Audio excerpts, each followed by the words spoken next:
昨晚接到一对情侣的咨询，哎呀妈，当着我面就打起来了。男方呢是有处女情节要分手啊，女方觉得对他不公平啊，两人吵得我的脑袋瓜子嗡嗡的。他们是通过朋友认识啊，互相喜欢，门当户对，这三观呢也合适。很快呢，两人就确认恋爱关系啊。熟悉之后啊，这男士呢就知道了女友曾经谈过男朋友这事儿。男士呢是处男啊，对感情是洁身自好。这女友不是第一次，他心里啊就对这事儿啊是耿耿于怀。说着说着呢，两人就开始当我面吵架呀，气势上是谁也不让谁呀。男士说呀，自己是处男，觉得找了处女啊不甘心。女方就问啊，既然不甘心，为什么一开始不分手呢？男士说啊，自己也很纠结啊，这感情上很爱女友，而且女友呢也对他很好，关心慰问，给他很高的情绪价值。他也有想过，女友当时谈恋爱啊，也是奔着结婚去了，遇错了人呢，也不是他的错。一开始他以为自己不介意啊，可以克服，但是一想到女友对他现在所做的事情啊，以前也是这样对前男友的，他就特别难受，甚至啊抱在一起的时候，脑海当中就会想到他以前也是这样抱前男友的。关于还没有发生的性关系啊，他有期待，但是一想到他经历过这些啊，就会不自觉的比较，会不会不如他前任。脑海当中呢也浮现出啊很多他跟前任在一起啊恩爱的画面，那种感觉让他很痛苦。他尝试过自己劝自己，可是心里呢怎么也克服不了。于是他跟女友提出分手。这女友听了也很委屈啊，说自己第一次啊是被渣男给骗了，自己是不情愿的。说到这的时候啊，男友就表示不满呢。男女上床这事啊不存在骗，他可以骗你的人啊，但是骗不了你的身体。要么是两情相悦啊，要么就是强奸。如果不报警啊，基本都属于自愿。两人呢说着说着又因为啊这个报没报警啊吵起来了。女友说啊，她现在很认真的对待这段感情，她觉得男友因为她不是处女这事提分手啊不公平，于是就找我啊来分辨是非来了。我们呢也算是彻夜长谈啊，才把这个事情给谈明白。两人最后啊也是决定好合好散。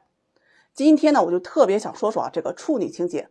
好多男人来找对象，有这个想法的真的不在少数，包括很多女人也有。前两天有个姑娘来咨询啊，说自己是处女啊，因为爱情嫁给了现在不是处男的老公，婚后看似很恩爱，但是一想到啊自己老公跟别人是翻云覆雨那些事儿啊，她就觉得特别的憋屈，特别的痛苦。在实际生活当中啊，我接触了有处女情节的人多了以后，就会发现啊这个情节就像漩涡一样，让人深深的不可自拔，像一根刺啊扎在肉里很深很深，你很疼啊，但是你拔不出来。当然呢，除了那些啊单纯只想找处女谈恋爱的人，有人说呀，都是什么社会了，还在乎对方是不是处女啊？这个心结的本质啊，就在于啊和处女在一起的时候，他所有的经历啊都是跟你有关，那从青涩到成熟啊，都是只有你的参与。这种经历是可以支撑后面漫漫的人生路。处女啊是把她自己所有的一切给了你，而面对非处的时候，脑海当中啊想起那段感情和经历不是跟自己啊，就会觉得憋屈难受，接受不了女友和前任的那个画面啊，最让人痛苦了。当然本身有处女情节的人呢也知道，非处啊并不是因为放荡才成为非处的，所以他们在面对这个情节和感情的时候始终很纠结。我相信啊，如果一个姑娘最先遇到的你，第一次肯定也会给你，只是啊没有如果，人生也不可能重来。你可以不接受她，也可以选择分手，但是她对你的感情啊假不假，你需要自己去感受，这是两个东西。她是不是处女是事实，她爱你啊也是事实。爱情呢从来都不是平等的，好好审视一下自己。如果介意大于不舍，如果你觉得处女情节会比失去她更痛苦，那就优于做自己的选择，失去她。在苗头初期啊就切断苗头啊，分手这是我唯一要劝分的。好了，说到这儿了，大家怎么看待处女情节？国考这2天要出成绩了啊，那8字没一撇呢，这牛还没上天，有人就搁那吹呀，我以后得要嫁给当官的呀。昨晚呢一对分手的情侣啊找我调解矛盾的，是调解分手的呀。哎呀，这年头啊这种苦逼活啊以后啊咱可不能接。这5年前呢，男士啊大专毕业做销售的，自己挺努力，一个月能挣到1万左右，这个钱已经不低了吧。当时呢谈了一个同校的女朋友，但是人家是本科啊，学的是设计，同年毕业，工作大环境啊不太友好，女朋友啊就在家里准备考研，男友呢就在外辛苦的搬砖呢，是一点点供养她，每月呢给她交着房租水电，额外再给3000元的生活费，还不定期的呀给她结算着花呗。这1年后啊，女友顺利的考上了研究生。男友呢因为疫情啊这工作呀不好干，每个月呢也就2、3千的收入，但每个月依然会给女友打过去3000的生活费。去年的女友是硕士毕业啊，男士希望他能够找到一份工作安定下来，两个人呢可以早点结婚，被女友给直接拒绝，说要全力去考公务员。这男友心里可不放心啊，那供养你3年了，你还不得赶紧跟我结婚啊？这要是考上公务员，那万一把我踹了怎么办？于是啊，男友就提出啊，可以考公，但是很希望2个人呢是先登记结婚。谁知这个提议啊，直接把女友给气着了啊，那就跟炸了毛的豪猪一样，说什么我也不同意。最后呢，2人又约定好可以考公，但是不管考不考得上呀，出了结果立马就登记结婚。双方都同意，于是男友又开始辛苦的搬砖，又供养了女友1年。就在前天的时候，这国考啊马上就要出成绩了嘛，女友提出分手，理由是2人性格不合。男友不接受啊，认为女友啊肯定是因为马上就要出成绩了，怕和自己结婚啊连累他，所以才分手。女方听了之后辩解说呀，已经都没有感情了，在一起也没有必要了。男友听完情绪很激动啊，说2个人这将近6年的感情怎么可能说没就没了，自己还等着结婚呢。就这样，2人的是你一言我一语啊，互相争执，哎呀，把我夹在中间。最后女方和我说了实话，说自己的研究生同学们啊，不是找了博士啊，就是找了公务员，要么就是找了个留学的。男友现在这个条件确实不是一个阶层啊，家里人根本就不同意了，在一起呢只是互相耽误。听到这儿，说实话我也不太喜欢听了啊。我问这姑娘，男方供养你这5年多的时间啊，学费生活费你爹妈干嘛去了？她说他们都是农村的，家里穷没有钱。男方听到这儿就有些控制不住啊，说自己付出了这么多年，你怎么忍心跟我分手啊？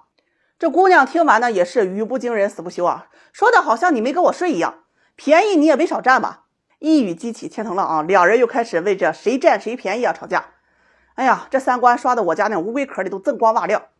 吵到最后啊，这姑娘开始劝男士啊分手。2人本身就不在一个阶层了，结了婚也要离婚的。男方这边呢说什么也不甘心，觉得自己这几年付出的啊青春没有了，钱也没有了，这老婆也没有了。这时候女方说了一句话啊，真的又让我刷新了3观，我一直在努力进步，你呢？听到这儿咱也不能忍了呀。姑娘，我就不说包养这么恶心人的话了啊，我是真为你男友感到悲哀啊。你说好好一男友，干了爹的活，还没那个男友的待遇，也不知道图个什么呀。你说你也付出感情了，恕我直言，我看到的只有你在混一张短期饭票，而且还混的是理直气壮。假如你考上公务员，大概率你会觉得他配不上你，会一脚把他给踹掉，然后跑来相亲啊，就问媒人什么样的男人才能配得上你这种颜值在线的国家公务员吧。保佑啊，你这种人千万别考上，有你这样人品的公务员，那老百姓也是遭了罪了，看不上这儿看不上那儿的。最后调解，这男方同意分手，要求给这5年的生活费啊，都是有转账记录的，一共算下来有12万多，其他的还都没算。女方觉得这钱要太多了，说自己也付出了这么多年的感情，不应该算得这么清楚，说只愿意拿出2万分手。我一听啊，这都觉得不公平啊！你大白天做梦拿人家钱怎么这么不要脸啊？都要当公务员了，给自己留点脸，这要是闹到单位，你还怎么混啊？最后这女方呀同意签了一个10万的欠条啊，3年还清，这事啊才能结束。现在呀跟以前的爱情不太一样了。我那时候听我妈说呀，我就当年考上公务员的时候，第一时间跑回家。那个时候交通也不发达，需要坐摩托车啊，摩的啊，就倒好几个村子，找到我舅妈，抱住她，第一时间就告诉她呀，我要娶你，说她有能力给她幸福了。现在呢，上岸第一件呢，先把心上人给踹了。爱一个人呢，你就好好爱啊，别那么多的利用。我一般不跟人说心里话。最近买卖不好干，我这啥活都开始接了啊。昨晚一个大姑娘哭哭啼啼的跟我说自己很委屈啊，说男友要跟她分手。事儿啊是这么个事儿，上个月呢2人因为生活琐碎的小事吵了架，这姑娘很难过呀，就去找男闺蜜诉苦去了。好嘛，人男闺蜜听完之后哪忍心呀，哎呀妈呀，那自己闺蜜难过呀，于是就请假带着这姑娘3月下扬州啊，玩了个3天3夜，说是去散心去了。期间呢男友打电话是哄她，她怎么也不接电话呀，要么就说自己心情不好不想说话。就这样吵了1个周之后啊，2人呢也算和好了。和好之后啊，这个男友就特别爱做饭啊，这冰箱一打开，哗呲，里面全是青菜呀，生菜、韭菜、芹菜，那菠菜、油菜啊，他就感觉哎呀妈呀，这绿油油的一片不对劲儿啊。于是呢，他就偷偷的去看他女朋友的手机。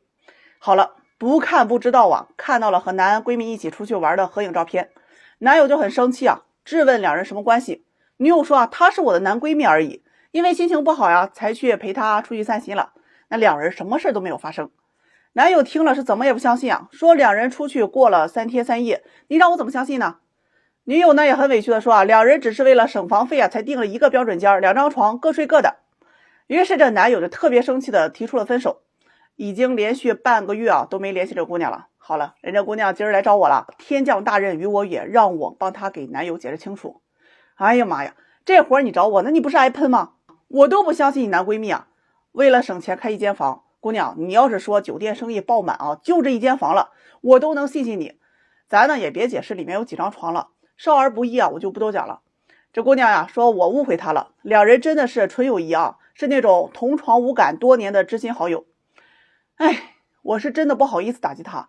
你觉得你说这话有说服力吗？干嘛要去模糊男闺蜜的关系？男性朋友就是男性朋友，哪怕关系再好，都不会有任何的亲密称呼。男闺蜜是针对特定的人，很容易引发联想的。懂得瓜田李下的道理，这才是成熟之人该有的界限感。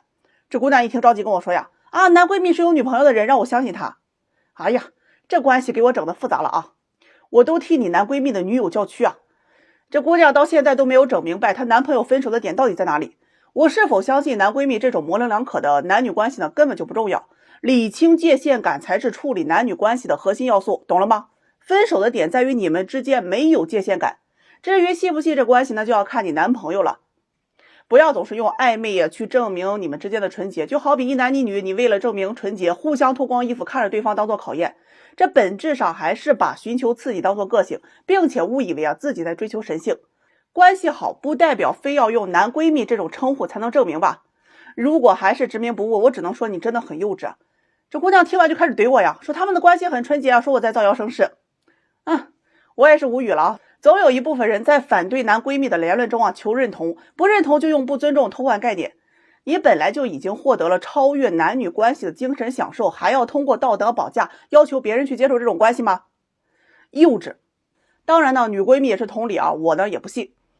所以呢，我也是很好奇啊，大家认为这男闺蜜这种关系存在吗？最后再给大家上一个教育片，当然这个教育片的寓意是啥，你们自己品啊。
现在婚恋市场上歪风邪气的都是给那些毒鸡汤给灌的。有一位99年的女孩子来找对象私企上班，一年有个3-5万的收入。她的择偶要求就想找一个有稳定工作，一年也能赚个3-5万的脾气温和的男孩子。这择偶要求算是比较正常的，有没有房子都不重要，知道赚钱攒钱就可以。谁知旁边就有一个老鼠屎88年的二婚女人上来就以教育的口吻说这个姑娘傻呀，这年头嫁一个1年5万的够干啥的，家的都养不起。我要有你这个年龄年薪30万以下没房没车的我都不考虑的。人姑娘就反驳他说我觉得两人一起努力什么都会有的。哎呀，你猜这大老娘们说啥我都离过婚了，没钱你都得喝西北风的。听到这儿我是气不打一处来没钱你自己赚呢。他说我是女人为啥子要赚钱听到这句话二话没说直接给送出去了，许愿找错门了吧你。现在谈恋爱男人要给女人买东西送礼物吃大餐发红包，不做这些的就是不爱她。累了一天回到家里还要哄你，不哄女人就是真的爱稍有意见不合的就是下头男，一边花着男人的钱，一边还理直气壮，生气的时候把男人骂的是狗血淋头男人还不能还嘴，你跟我讲理你就是不对。找对象呀就要高富帅，男人身高低于170就是残废，择偶要求一个比一个高，自己身高1.5米，非要找个1.8米的男孩子，自己月薪3000啊，看不上人家月薪2万的。哎呀，这都是被毒鸡汤给灌的。网上的视频，2婚3婚都能嫁给多金的富二代，对他又是洗脚又是做饭，40多岁还能遇到刻骨铭心的爱情啊，送车送房送钱的。你也不想想，这世上哪有那么多好事儿？现实就可能这样吗？那就算是有好事，还能轮到你吗？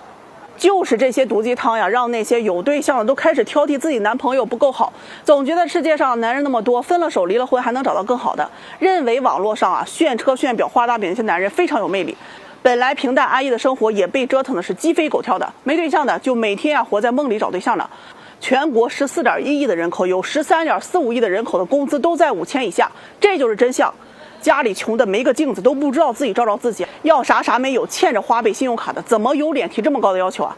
可怜有些男人收入不高，只能拼命的对女孩啊是言听计从，像个舔狗一样讨好自己的女朋友，只要女孩想要啊，就想尽办法去满足。他以为自己做了这么多的牺牲就能够挽留住，谁知啊，人算盘打得可叮当响啊，你早已成了人家的备胎。更可怕的是，有些女人竟然还玩起来攀比。我闺蜜男朋友给她买了一个2万的包，哎，你必须给我买一个3万的。谁出了20万的彩礼，你不能低于30万。他家的房子500万，你得给我买个800万的。你爱不爱我呀，就得看你舍不舍得给我花钱了。再看看现在电视剧里都演的什么玩意儿啊？有钱多金的霸道总裁爱上了相貌平平、能力还一般的灰姑娘，再引来好几个富家公子哥一起争风吃醋，就是为了能博回姑娘的芳心啊。同样的剧情，换个演员和名字，年年拍天天演。现在的女孩子最爱看这种脑残剧了，看着看着就幻想一堆人能够追着她了。看剧不可怕，怕的是你把自己给当主角了。那些毒鸡汤真的会让人脱离实际，忘了自己到底是几斤几两。这个世界上也根本没有完美的伴侣，有钱的他可能不顾家，浪漫的他可能会花心，老实的他可能会直男。真正聪明的女人啊，知道好的婚姻啊是2个人相互体谅，齐头并进，想要过好日子就得少听毒鸡汤。下回啊再有这种唧唧歪歪的啊，王八直接关门给送出去。有一男士给我打电话，那相亲气的呀，和我吐槽，老师我都追了他3个月了，就是一副很冷淡，欠他800块钱的样子，我追还是不追啊？我一听这还追个锤子呀！男人跟我吐槽啊，3个月之前啊，家里人给他介绍了一个姑娘，她是95年的事业单位工作，3线城市，年薪在8万，还可以啊。女孩子呢是96年的，在物业工作，年薪大约4万。这姑娘呢是男士他妈妈去交电费的时候认识的，男士就想着，哎呀，我妈能看上的，认识一下也行，这起码省了婆媳关系啊。于是啊，这2个人从夏天大约在5、6月份啊加了微信，简单的聊了几句之后就互相没再联系过，也没聊过天啊。这在朋友圈里躺尸4个月，去年11这姑娘从老家回来了，突然诈尸啊，给他发信息啊说想见面，说自己啊被家里人给催婚了，目前只有男士符合家里的要求，想早点见面给定下来。男士这一看啊，头回有姑娘主动约他，很是兴奋啊，发胶定型通通给安排上，然后穿得板板正正的啊去赴约去了。第一次见面是一个周末的晚上，2个人简单吃了点炒菜，人家姑娘是主动掏钱请客，这行为啊男士非常上头，好感度拉满啊。头回啊遇到这个主动付账的一定要珍惜。饭后呢他就主动约着姑娘去看电影，哎呀，电影院里想想乌漆麻黑啊，男士就主动拉这个姑娘的手啊，谁知这姑娘直接就给他推开了，说了句啊，我们现在保持一些距离比较好。这男士给受打击了啊，就想着这8成是不喜欢我吧，哎，算了，知道而退吧。结果回去托人问问女方意思，女方又说愿意交往，整的男士就很懵啊，这是啥意思呀？爱答不理还同意交往，那既然人女方说愿意了，咱也别挑了，就主动呗。平常呢2人都是工作啊，这男士啊就给这个姑娘点外卖，网上买一些东西送给她，女方呢也是来者不拒，天气不好，男士就主动的车接车送，家里人催着说，哎呀，男人嘛多主动一点。于是他每天就跟这个女方聊天啊，可是人这姑娘要么回复信息不及时，要么就是哦，反正态度很冷淡啊。男士啊不问他，基本是不带回的。周末呢也能约出来，就是吃饭玩手机，有一句没一句的回答着。相处了1个多月，有一会儿这个男士在车里去牵着姑娘的手，哎呀，人这姑娘就直接非常严厉的说，我们还没到那一步的，不要动手动脚，把男士给整郁闷了。问他，你要是不喜欢我就不打扰你了。哎，谁知人姑娘说喜欢呀，但还不到男女朋友那一步，再等等。这男士性子急啊，那得等多久啊？姑娘直接来一句，你要着急你找别人吧，我不想那么快确认关系。行了，哎呀，男生想着别把人给整急眼了，赶紧收嘴不说了呀。他就想着自己付出了1个多月了，这钱也花了不少，但这么断了，他确实有点不甘心啊。第2个月开始啊，加大力度安排旅游，安排衣食住行，人这姑娘都同意，想去哪这男士啊也都带她去，就怕旅游回来出现问题啊，全程忍着这个屁都不敢放。好在终于有了结果。上个月这姑娘就说了，觉得男士人不错，过了年可以去他家里让他爸妈给见见。哎呀，男士就觉得呕出来了啊，非常的开心。但是他就很奇怪一个点，就是这姑娘一直都不怎么搭理他，不论任何时候态度都非常的冷啊，也从来不主动关心他，有事说事，没事也别打扰那种，不让牵手不让拥抱的。但你说这态度不喜欢他吧，人家姑娘还表明喜欢，他就很迷茫啊。上个周就想着，那一定缺一个表白仪式啊，非常热情的买的鲜花呀，订的包间呢，装的气球去表白了，被女方当场给拒绝了。哎呀，把这个男生给气的饭都没吃，转身就走，拉黑删除，告诉他妈我不喜欢这姑娘。结果人第二天这姑娘找上门来了啊，说男士脾气太急了，这种人怎么可以在一起呢？太吓人了。然后就变成跟我吐槽，听完我是真的哭笑不得。有些道理我就说了上万遍了，相亲是靠价值吸引，不是需要你去追的。需要你追的女人大概率是没有看上你的，而且就算你追上了，也很容易被嫌弃。我喜欢你，恰好你也喜欢我，感觉这东西啊非常重要的。如果一个女人啊对你若即若离，忽冷忽热，哎，好像有那么点意思，又好像没意思，这个时候啊，你千万不要去考虑寻找原因。哎呀，他是不是慢热呀？是不是不熟悉啊？迅速结束进程才是正道。我可以直接告诉你们原因啊，为什么相亲对象不拒绝不同意，态度一直很冷淡？那是因为你还有可以压榨的价值，但是还没够当男友的程度，或者说他还没有遇到比你还优秀的候选者。为什么热水器忽冷忽热？那是因为有人在用啊。相亲啊是一门学问，很多人都不会相的，那相都焦虑了呀，血压整的比我都高。我今天给你们总结一下啊，这些年我在相亲的过程当中总结的那些道理啊，哎，好好听一听，你会受益匪浅的。这第一啊，很多人都问我为什么相了那么多还是失败。哎呀，哥们儿姐们儿，看问题啊，咱要看本质。相亲啊，想遇到自己喜欢的另一半，只有数量才能决定质量。有的伙伴一年相3、4个，给打击的不行了，焦虑，产生严重的自我怀疑，甚至还严重的怀疑自己的性取向。哎呀，怎么是不是不喜欢女人了？你知道有多少人是见了几十个甚至上百个才遇到那个合适的？在你自己有限的时间里面，一定要多扩大圈子才是王道。你得感谢今天能给你交对象那些大姨大妈们，改名啊，指不定啊，连他们都看不上你了。逢年过节的，村头讨论的就是你了。交友软件、相亲会、公司聚会，那亲戚大婶们全都来一遍。别说自己没渠道找不到。曾经我这边有个小伙子，人个子不高，可能还刚刚1.6米吧，很不好找对象。那他就去保险公司啊兼职，就去认识那些大姨大妈们，没事就去送点饼套近乎。那别人一个个都介绍可积极了，不到2个月就相成了。人女孩子呀，哎呀，个子高，长得还好看，还没要彩礼啊，那人现在都2个娃了。在量变的过程当中，一定要查缺补漏，先要看看自己的不足，总结经验呀，调整方向。上学那些知识啊，那不是白学的，量变是质变的必要条件，质变是量变的必然结果。第二个，这个相亲过程当中你得有道，刚见面啊，不要去看电影乌漆麻黑的，那手拉还是不拉？2个小时啥也不能干，电影那是暧昧的时候看的。第一次见面以吃饭为主，或者先喝下午茶聊聊天啊，觉得合得来啊，再请吃饭。第二次约会啊，吃饭加上去公园、河边等等，哎呀，灯光都散发着暧昧的气息，畅想未来，捎带着花花饼。当然呢，如果约不出来的啊，伙伴们基本没戏了。第3次和第4次还能约出来了，哎，你要想办法提升关系，把关系往暧昧方向发展了。别做老实人，约着吃饭，再去划个船呀，去个鬼屋啊，还有游乐场、剧本杀等等，多制造一些肢体接触。哎呀，越聊越远了，有点聊劈叉了啊！以后跟你们唠这些。第3个呢，我想说的是，在女人的择偶机制里面，男人没钱呀，不是最不能接受的点，矮才是。我无意要伤大家，确实在相亲过程当中，女人的眼缘里面，这个身高是占很大的占比的。10个人里面有9个是要求身高，甚至帅啊都比不上这身高的。在男人的择偶机制里面，女人啊这个腰臀比占比是最大。我喜欢灵魂，但是我也喜欢这身材好、长得漂亮的。之所以有的男孩子他不做要求，哎，要么对其他方面有很大的要求，要么就是自身能力啊他没法去要求啊。所以哥们儿姐们儿啊，如果对方拒绝你，理由啊不重要，因为那些啊可能都是随便编的理由，真实的原因啊可能就是觉得你矮或者是丑，哎，不好直接说而已。那我就是矮，长得就是丑，那怎么办？如何破局？参考第1条啊，千万别懒了。第4个，舔呀，这事儿是有违天理的。我说过很多遍，相亲不要追，你会发现相亲很难也很简单，喜欢你的根本就不用你追，只有不喜欢你的你才会想着去追他。我牵线成功这么多对啊，他喜不喜欢你，看你的第1眼啊，其实已经决定了70%，那20%呢是见面相处的感觉，也就是我们常说的首映效应。90%是否成功已经在第一次见面都已经决定了。所以见了第一次面之后，对你爱答不理，追了好久还是慢热的矜持的不是什么回避型恋爱，是不够喜欢。如果你听到他说，哎呀，最近不想谈恋爱呀，我比较恐婚最近工作忙，压力大等等之类的，大概率人家就没瞧上你而已。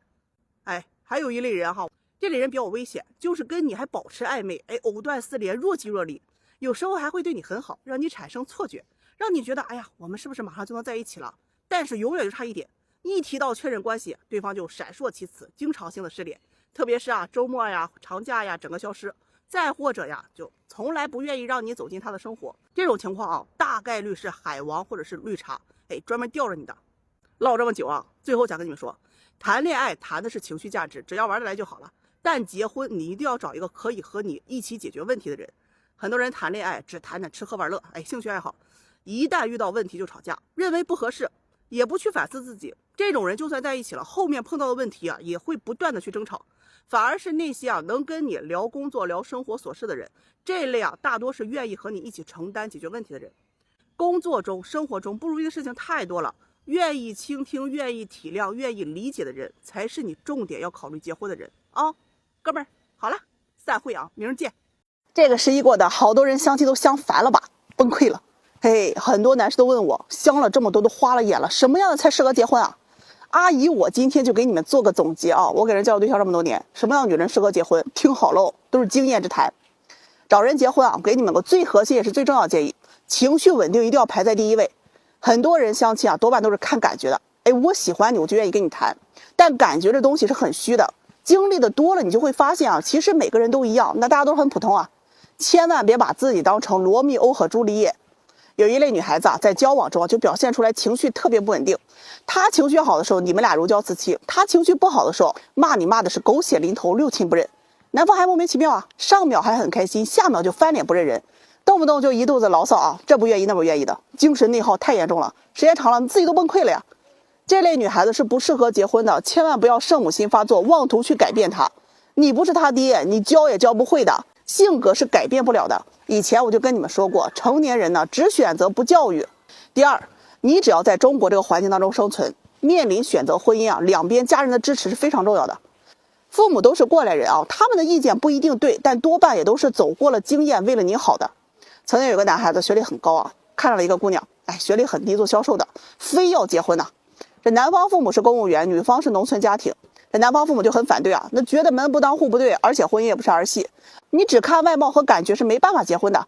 最后这两个人不听偷偷的领证结了婚，结果双方亲家不来往，和仇人一样，两人学历相差也大，这三观也不同，天天吵架，最后闹了个离婚收场。还有很多年轻的竟然是为爱私奔没有亲人祝福的婚姻能不能成能不能幸福也能，但终究是难成为一家人的。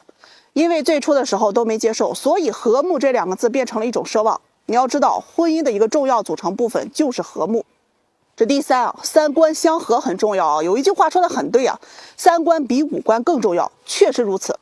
有一对男女这人都挺好，这女孩子不太会过日子，一个月3000的工资就要买2000的衣服，发了工资要花掉，男方看了很心疼买衣服从来都不过百的，两个人老是吵架，消费观都不一样。女方呢没事还羡慕人家闺蜜的生活有多好，打压男友赚的不够多，看不上男方，两个人就会因为各种观念去吵架，你认为是对的，但他坚决就认为是错的。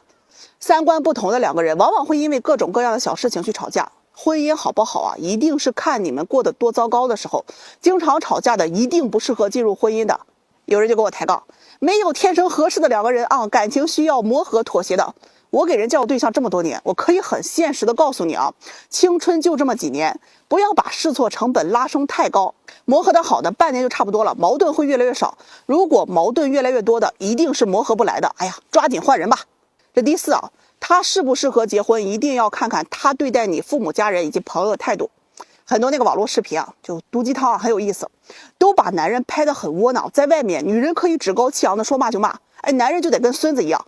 其实不分男女，适合结婚的另一半在外面一定是给足你面子的，哪怕在家里使劲的去收拾你，但是在外面该给你的面子还是会给。